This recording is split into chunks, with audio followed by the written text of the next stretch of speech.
दिल्ली में विधानसभा चुनाव की तारीखों का ऐलान होने के साथ ही सियासी संग्राम तेज हो गया है। अब पूर्वांचलियों पर आम आदमी पार्टी और बीजेपी आपस में भिड़ गई है। आम आदमी पार्टी ने चुनाव आयोग से शिकायत की है, जिसमें नई दिल्ली से बीजेपी उम्मीदवार प्रवेश वर्मा पर आचार संहिता के उल्लंघन से जुड़े कई आरोप लगाते हुए शिकायत दर्ज की गई है। प्रवेश वर्मा पर गंभीर आरोप लगाते हुए आम आदमी पार्टी के सांसद संजय सिंह ने क्या कहा, सुनिए। देश की राजधानी दिल्ली में जहां पर ईडी बैठी हुई है, सीबीआई बैठी हुई है, इनकम टैक्स डिपार्टमेंट बैठा हुआ है, देश के प्रधानमंत्री बैठे हुए हैं, गृह मंत्री बैठे हुए हैं और सबसे बड़ी चीज चुनाव आयोग बैठा हुआ है। उनकी नाक के नीचे खुलेआम अरविंद केजरीवाल जी के विधानसभा क्षेत्र में 1100 रुपए वोटर्स को रिश्वत के रूप में दिया जा रहा है। करोड़ों रुपए पूर्व सांसद प्रवेश वर्मा के घर से बरामद हो सकते हैं अगर ईडी वहां पे छापे मारे। ये अवैध धन है। मुझे दे दो, छोड़ दो। और वो पैसा खुलेआम वोट खरीदने के लिए बांटा जा रहा है दिल्ली के अंदर। आप लोगों ने अपने कैमरे में उन महिलाओं के वीडियो और फोटो कैद किए हैं जिनको 1100 रुपए दिए गए। उसमें प्रधानमंत्री की फोटो लगी हुई एक कार्ड लगा हुआ एक कार्ड है और सीना ठोक के प्रवेश वर्मा कह रहे हैं हम तो रुपया बांटेंगे। सिरसा, मनजिंदर सिंह सिरसा, उनके इलाके में भी वो रुपया बांट रहे हैं। वोटर्स को लुभाने के लिए, मतदाताओं को लुभाने के लिए पैसे दे रहे हैं, कैश दे रहे हैं। और इसकी शिकायत आज जब मैं ईडी के यहां करने के लिए आया तो बाकायदा मैंने मेल भेजा, बताया उनको कि 4 बजे हम आएंगे। लेकिन जो ईडी हर काम में सक्रिय हो जाती है उसके पास मिलने का समय नहीं है। उनके दफ्तर में ये रिसीविंग दी गई है। ये पत्र हमारा शिकायती पत्र रिसीव कर लिया गया है ईडी के द्वारा। इतना ही एहसान किया इन्होंने, लेकिन किसी अधिकारी ने मिलकर शिकायत सुनने की जरूरत नहीं समझी। तो इसका मतलब क्या है? इसका मतलब है कि ईडी सिर्फ और सिर्फ सत्ता पक्ष के कहने पे, प्रधानमंत्री के इशारे पर विधायकों को पकड़ना, मंत्रियों को पकड़ना, मुख्यमंत्री को पकड़ना, सरकारों को गिराना, तोड़फोड़ करना, उसकी एक एजेंसी बन गई है। ये पीएमएलए का सीधा सीधा मामला है। आज भी अगर ईडी छापा मारे, और कल से हम लोग बार बार ये कह रहे हैं, प्रवेश वर्मा को पुलिस प्रोटेक्शन मिली हुई है, पुलिस वहां पे खड़ी है, पुलिस के संरक्षण में वो रुपया बांट रहा है। करोड़ों रुपए उसके घर के ऊपर अंदर मौजूद है, लेकिन कोई ईडी का छापा नहीं हो रहा, कोई सीबीआई का छापा नहीं हो रहा, कोई इनकम टैक्स डिपार्टमेंट का छापा नहीं हो रहा है। तो इसलिए आगे सीबीआई से और इनकम टैक्स डिपार्टमेंट से भी मिलकर इसकी शिकायत करेंगे, चुनाव आयोग से भी मिलकर इसकी शिकायत करेंगे। इस मामले में जहां जहां बीजेपी के लोग ये काम कर रहे हैं या करते हुए पाए जाएंगे, उनकी शिकायत करेंगे, उनके खिलाफ लड़ाई लड़ने का काम करेंगे। लोकतंत्र का कैसे गला घोटा जा रहा है, किस तरह से पूरा का पूरा सिस्टम कोलैप्स कर गया है, किस तरीके से चुनाव आयोग, ED, CBI, income tax department खामोश है और भारतीय जनता पार्टी रुपया बांट रही है दिल्ली में, ये अब सबके सामने आ चुका है।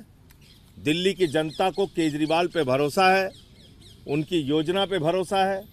जैसे उन्होंने बिजली फ्री, पानी फ्री, शिक्षा फ्री, इलाज फ्री, बुजुर्गों की तीर्थ यात्रा फ्री, माताओं बहनों के लिए बस की फ्री यात्रा दी, ऐसे ही महिला सम्मान राशि 2100 रुपए मुख्यमंत्री बनने के बाद हर महिला के खाते में पहुंचाएंगे। संजीवनी योजना के तहत बुजुर्गों का फ्री इलाज कराया जाएगा। ये जो हमारा संकल्प है उसको हम लोग पूरा करेंगे। भारतीय जनता पार्टी ये नोट बांट के वोट खरीदने की जो योजना चला रही है, ये जनता के सामने एक्सपोज हो चुकी है और जनता इनको जवाब देगी। सर आपकी प्ली क्या थी? क्या छापेमारी की प्ली है, जांच की प्ली है? क्योंकि वो तो कह रहे हैं कि एनजीओ का पैसा है। अरे भाई, एनजीओ का पैसा पॉलिटिकल कामों में कैसे इस्तेमाल हो सकता है? एनजीओ का पैसा आप प्रधानमंत्री की, मोदी की फोटो लगा के आप बांट रहे हैं। एनजीओ का पैसा आप 10 साल तक सांसद रहे, आज तक तो कभी नहीं बांटा आपने। ये कैसे चुनाव के वक्त में ही बांट रहे हैं आप? ये तो सीधे सीधे एक अवैध धन उनके पास जो करोड़ों रुपए पड़ा है उससे पैसा बांटा जा रहा है। ये सीधे सीधे मनी लॉन्ड्रिंग का मामला है। बाकी इसके जो और कानूनी पक्ष हैं उस पर आगे हम लोग विचार कर रहे हैं। आपकी शिकायत पर चुनाव आयोग ने जांच के आदेश दिए हैं। मुख्यमंत्री आतिशी की शिकायत पर यह कार्रवाई हुई। प्रवेश वर्मा नई दिल्ली सीट से अरविंद केजरीवाल के खिलाफ चुनाव लड़ रहे हैं। इस पूरे मामले में केजरीवाल के पूर्वांचल वाले बयान पर भी खूब बवाल मचा था। अब इस पर सीएम योगी की भी टिप्पणी सामने आई। सीएम योगी ने एक निजी चैनल से बातचीत में कहा, मतदाता सूची का निर्माण जो भी होता है वो भारत निर्वाचन आयोग के मार्गदर्शन और उनके नेतृत्व में होता है। लोकल प्रशासन तो दिल्ली सरकार के अधीन ही है, राज्य सरकार के अधीन रहता है। वो तो स्वयं अपने ऊपर उंगली उठवा रहे हैं। याद रखना, जितना अधिकार दिल्ली के अंदर अरविंद केजरीवाल का है, उतना ही अधिकार दिल्ली के अंदर रहने वाले यूपी और बिहार के नागरिकों का भी है। उत्तराखंड के भी नागरिकों का है, उत्तराखंड के नागरिकों का भी है। वे भी उतना ही अधिकार रखते हैं। ये अलग विषय है कि किसी ने बड़ा उद्यम लगाया होगा, कोई श्रमिक होगा, कोई बड़ा नौकरशाह होगा, कोई एक सामान्य कर्मचारी होगा, कोई राजनेता होगा तो कोई एक कार्यकर्ता होगा। यूपी हो या बिहार, उत्तराखंड हो या पंजाब, सबके लोगों का उतना ही अधिकार होगा जितना अरविंद केजरीवाल का है। वहीं अरविंद केजरीवाल ने पूर्वांचलियों के रोहिंग्याओं से तुलना वाले बयान पर सफाई दी। केजरीवाल ने क्या कहा, सुनिए। इनके जैसे झूठे और दोगले लोग नहीं है।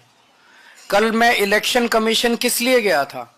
इलेक्शन कमीशन इसलिए गया था, इलेक्शन कमीशन से ये शिकायत करने कि रोहिंग्या का बहाना बना के पूरी दिल्ली के अंदर भारतीय जनता पार्टी पूर्वांचलियों के और दलितों के वोट कटवा रही है। ये खुद ही जेपी नड्डा साहब ने संसद के अंदर कबूल किया था कि हम पूर्वांचली और दलितों के वोट कटवा रहे हैं।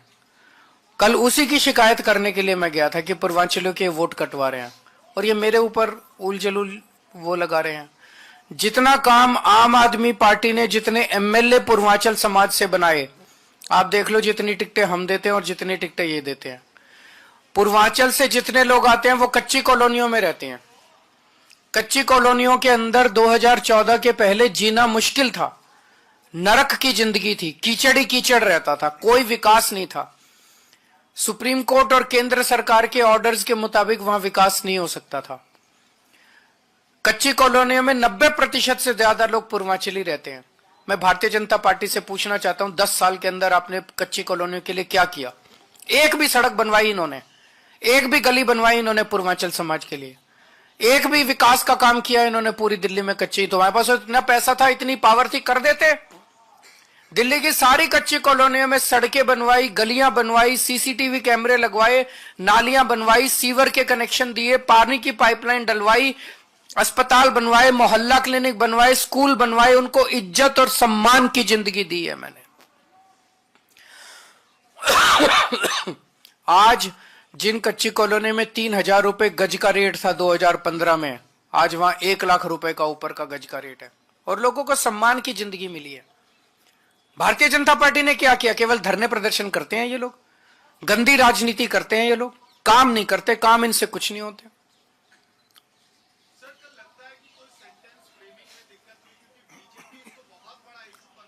बीजेपी के बनाने से इशू बनते नहीं है। बीजेपी के जितने इशू थे वो इनको उल्टे पड़ते जा रहे हैं। इन्होंने रोहिंग्या किया, अब ये कहते हैं टीवी वालों को फोन कर रोहिंग्या पे डिबेट मत कराना।